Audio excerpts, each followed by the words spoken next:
La jueza Angélica Sánchez fue trasladada entonces ya al penal de Pacho Viejo. Se encuentra ahí. En la mañana, el Instituto de la Defensoría Pública Federal informó que se encontraba incomunicada la juez en las instalaciones de la Fiscalía de la Ciudad de México, luego de ser detenida por estos agentes de la Guardia Nacional. Esto a pesar de contar con una suspensión de juicio de amparo. Sofía de Robina, secretaria técnica de combate a la tortura, tratos crueles e inhumanos del Instituto Federal de la Defensoría Pública, gracias por estar con nosotros. Muy buenas noches, Sofía. Buenas noches, Elisa. Muchas gracias a ti por el seguimiento a este caso y a muchos otros más. Pues otro caso que sorprende mucho por todos los ingredientes jurídicos y los antecedentes de que había denunciado la propia juez, en donde había sido detenida y después liberada por falta de pruebas y con una suspensión. Bueno, mi primera pregunta, Sofía, ¿saben algo de cómo se encuentra la juez? Creo que eso es lo primero que habría que saber. Claro que sí, Elisa. Lo que sabemos es que ya llegó efectivamente a Veracruz, en donde se está celebrando ya la audiencia inicial en Pacho Viejo, en donde tendrán que realizar la imputación de los delitos por las que lo detienen, y un juez de control tendrá que señalar si hay suficientes elementos para vincular a proceso.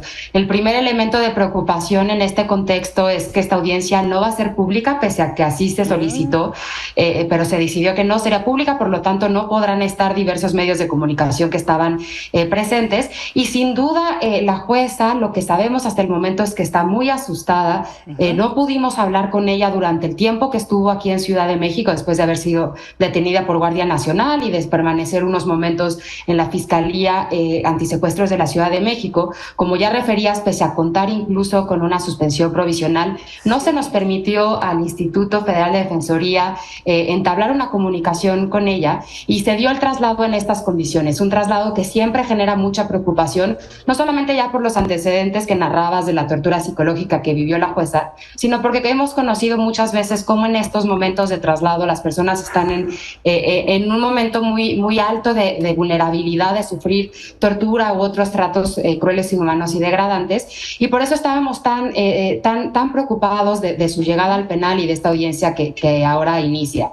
Estamos además, como lo refieren en la nota previa, muy preocupados por el contexto en el que esto se da. La segunda detención que ocurre, pero además en un contexto en donde lo que se le está acusando es su trabajo como jueza, esas son sus decisiones jurisdiccionales, que resolvió además respecto de esta persona que fue puesta en libertad y que no vinculó a proceso, en cumplimiento de una sentencia de amparo. Y se da además pues en un contexto en donde hemos escuchado en repetidas ocasiones no solamente las declaraciones del gobernador que ahora se retomaban, sino incluso del propio presidente, que han continuamente hecho declaraciones adversas contra el Poder Judicial y que sin duda generan un entorno mucho más adverso en estados como Veracruz para que ocurran este tipo de irregularidades, no solamente en el contexto de la detención, sino de la acusación misma.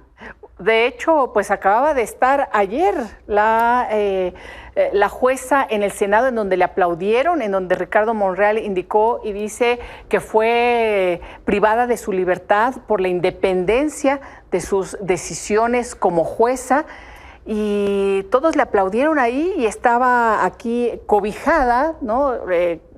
A nivel federal en el Congreso, cuando pues es detenida, además en estas condiciones, porque al parecer la familia ni la jueza sabían quiénes la estaban deteniendo. Fue muy confuso. En las imágenes vemos que no hay una identificación clara por parte de los agentes que le está deteniendo, ni de ellos ni de los vehículos. Estaban preguntando a dónde le iban a llevar, qué clase de detención es esa, y además es una detención en donde están involucrados ya autoridades federales, militares, con la Guardia Nacional, en caso de que se confirme esto, porque hubo mucha confusión al respecto.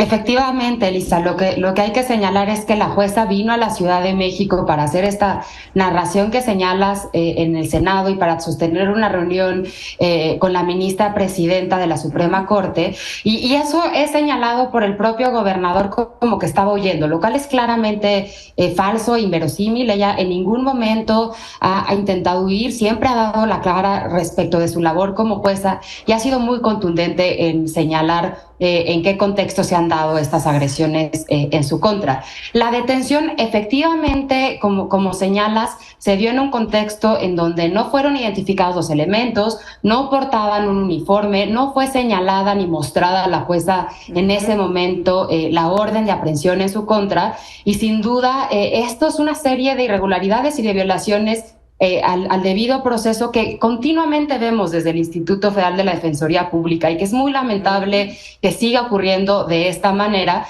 y es con una especial gravedad cuando ocurre respecto de una jueza, cuando se hace en contra de su labor jurisdiccional.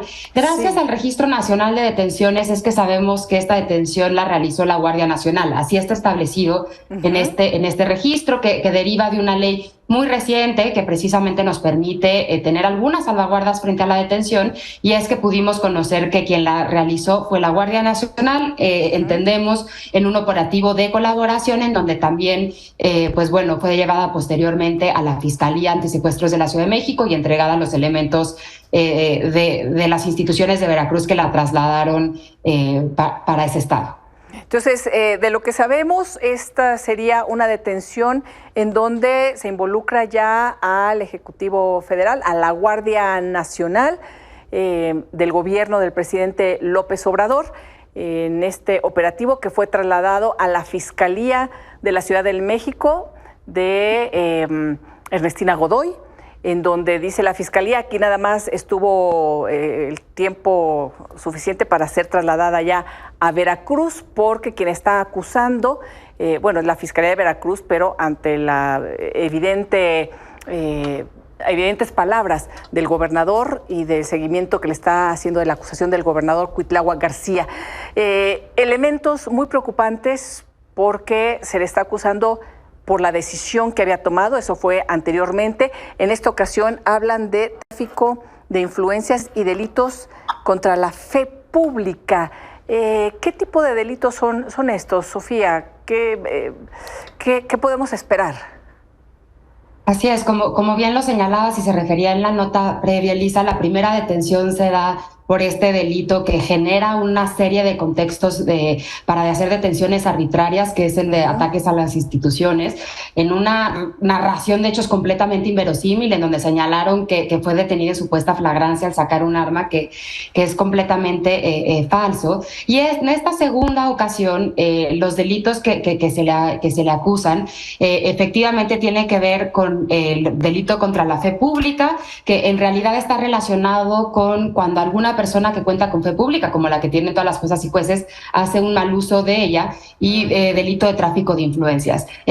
Las declaraciones que ha dado incluso ya posteriores a la detención el propio gobernador dan cuenta de que sigue insistiendo que esto se da a raíz de la decisión que tomó de liberación de una persona que además, como ya refería, lo hizo en cumplimiento de una resolución de un juez de amparo federal. Por eso es tan grave que sigan insistiendo en generar nuevas hipótesis de delito como la que ahora se le acusa. Y quiero volver a reiterar que además, pese a que las autoridades como la Guardia Nacional o la Fiscalía de Antisecuestros de la Ciudad de México estaban únicamente, como han referido, cumpliendo un operativo de colaboración de autoridades emitidas en Veracruz, la suspensión con la que contaba la jueza Angélica tendría que haber sido acatada por todas las autoridades, y en ese sentido señalamos nuevamente la gravedad de que no haya sido así, incluso la responsabilidad en que todas las autoridades que colaboraron de alguna forma en que ocurría la detención y su traslado estarían incurriendo. Y también por eso quiero señalar que desde el Instituto Federal de Defensoría Pública, en conjunto con muchas juezas, asociaciones de juezas y magistradas que han sido muy activas y muy vocales en denunciar estos hechos, nos hemos coordinado para presentar una solicitud de medidas cautelares ante la Comisión Interamericana de Derechos Humanos. Esta solicitud la presentamos incluso previo a la detención del día de hoy, pero sin duda el que haya ocurrido esta detención da cuenta de que efectivamente nos encontramos ante hechos de suma gravedad y que pueden poner en serio riesgo y peligro los derechos a la libertad y a la integridad de la jueza, de su equipo del juzgado, así como de su familia, y que estaremos dando seguimiento puntualmente a estas medidas para que instancias internacionales puedan vigilar esta actuación tan irregular del Estado, como ya decía, en un contexto además de constantes declaraciones contra el Poder Judicial, que sin duda afectan antes que a nadie a la jueza, pero que también nos hablan de un entorno muy desfavorable para la independencia judicial, que sin duda tiene impacto en el Estado de Derecho y que tenemos una importante preocupación frente a esto. Sí, sin duda. De hecho, también como contexto, el propio Cuitlahua García fue quien encabezó estas manifestaciones con ataúdes y figuras de la ministra presidenta Norma Lucía Piña. En fin, sí, muy delicado. Y nada más preguntar, Sofía, dices que es muy la gravedad de estas detenciones teniendo esta suspensión de juicio de amparo. Pues es un delito, ¿no? Pueden incurrir en delito quienes hicieron esta detención, habiendo una suspensión de juicio de amparo de por medio, ¿no? Así es, Elisa. Nos encontramos precisamente desde el instituto analizando todos los causas que tendrán que derivar de esto, que incluso podrán llegar efectivamente a delitos, y estaremos realizando las denuncias conducentes respecto en particular a este incumplimiento de la suspensión, así como el seguimiento evidentemente de su situación jurídica que derive de la audiencia inicial en la que se encuentra actualmente, y señalando constantemente la preocupación que tenemos por su integridad, la de su familia ante este contexto. Así que seguiremos realizando las denuncias conducentes respecto a los graves hechos que se siguen acumulando en este caso. Oye, Sofía, ¿darán seguimiento o asumen también la defensa de la jueza?